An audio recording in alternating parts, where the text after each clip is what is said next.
What's going on, guys? Back with another video. Hope all is well with you. I got something here from Pierre talking about the broken promises from the Liberal Party, not only under the current administration with Mark Carney, but also the false and broken promises under Justin Trudeau. Now, before I get into this, please don't forget to like and subscribe. It really does help grow the channel, and I appreciate you guys doing that for me so much. So, here's what Pierre has to say. Remember when Carney promised to double home building? Right.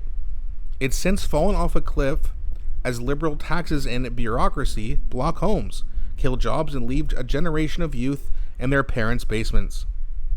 Then he shows something here. This is, sorry about that. This is from Dr. Mike P. Moffat. I'm not familiar with this person, but they say the federal government set a target to double housing starts to nearly 500,000 units.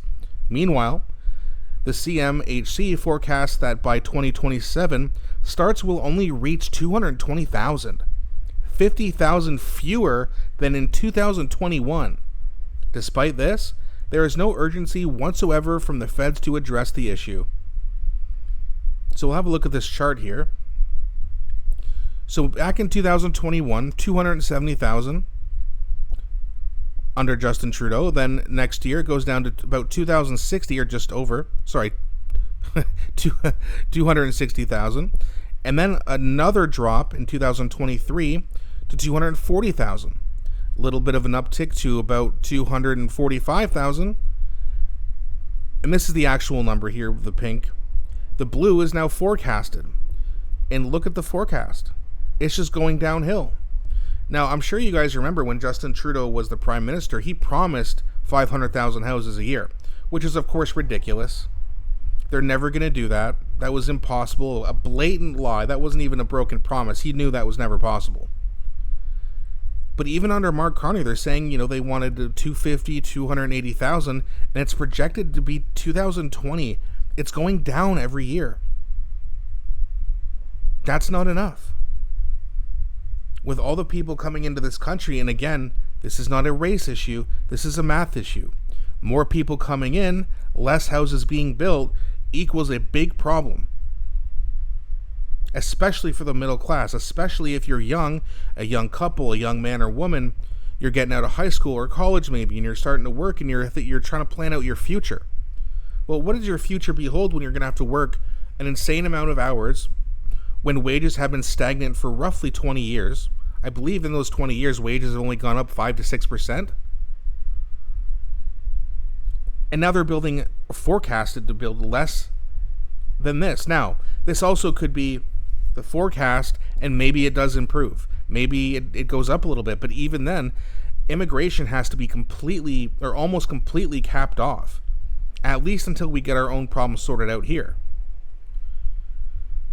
Pierre has talked about this. A lot of people feel like he didn't talk about it enough during his campaign. Well, he's heard the criticism and he's adapting. And now he didn't mention immigration specifically in this post, but he has a lot, and he talked about it at last night's debate as well. He wants to have the immigration number come down and the building of houses to go up, which helps the middle class. What is the Liberal government here to do? Hurt the middle class. And again, some people say, no, they're going to fix it. I trust Mark Carney. Well, that trust is going to slowly go away. Right now, people are going to give him a chance. They're on vacation. They still think he's the best to deal with Trump, even though we haven't gotten a deal done. And the deadline was yesterday. And now we're going to have 35% tariffs as of August 1st. But then again, why would Carney want to make a deal? What got him into office, or partly got him into office, was this whole issue with Trump.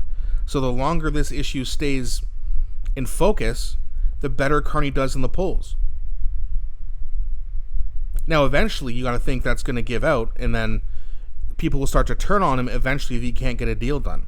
Especially now that apparently Europe has a deal with the United States, it looks bad for us. But back to the housing market, if this stays true, this forecast, it's going to get worse. 220,000 in 2 years from now, that's it? You got to think that at some point Canadians are going to wake up and say, hey, wait a minute, listen, we had a problem with Justin Trudeau, he's gone. Now you got a problem with Mark Carney. Eventually you'd think that would happen. And then hopefully what happens, again, hopefully, is that people start to realize, no, you know what? It's not a Trudeau problem. It's not a Mark Carney problem. It's a Liberal Party problem. No matter who the leader of the Liberal Party is, it's going to be more of this. And again, Trudeau was sent here, in my opinion, to destroy the middle class. Everything he did, just about, contributed to that. And now they're coming out with some school food program, which is like, okay, good. I definitely want kids to have enough food to eat. But it's also an admission of failure. Because if you have a thriving country with a strong middle class, you wouldn't need a program like that. But that's what they want. They want you to rely on the government. They want government to be daddy. Pierre, on the other hand, wants to serve us and then stay out of your life. That's what government is supposed to do. They're there to serve you, properly spend our taxes on roads and schools and hospitals. If there's a problem that we need addressed, then he needs to step in and do something and fix it. Other than that, yeah, leave us alone. That's what government should be. And we have too much of a big government, too much of an authoritarian government, and they want to do the opposite of that. And they've convinced people for a long time now that's the way to go. Eventually, it's got to give out. And people need to understand that, hey, maybe you don't like Pierre Poilievre personally, which I don't really understand why. But let's say they don't. Okay, fine. You don't have to like him personally if he's going to help the middle class of this country, which is falling apart. We desperately need help, and there's not much time left.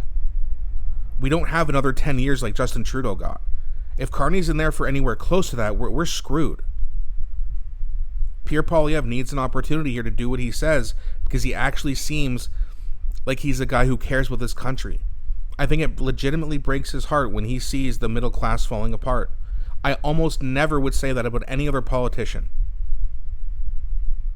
But when I hear him speak, and I hear the way he interacted with people, everyone who's met him that I've heard has had nothing but good things to say. He remembers their names, he listens to their issues, he takes it to heart. And even gave a bunch of people a call after he lost the election to thank them personally. I didn't hear Mark Carney do that. I've never heard any politician do that, actually. So things like that, with how personable he is, I think that helps him in the future. And people need to realize that this guy's got a human side, and he's not like Trump.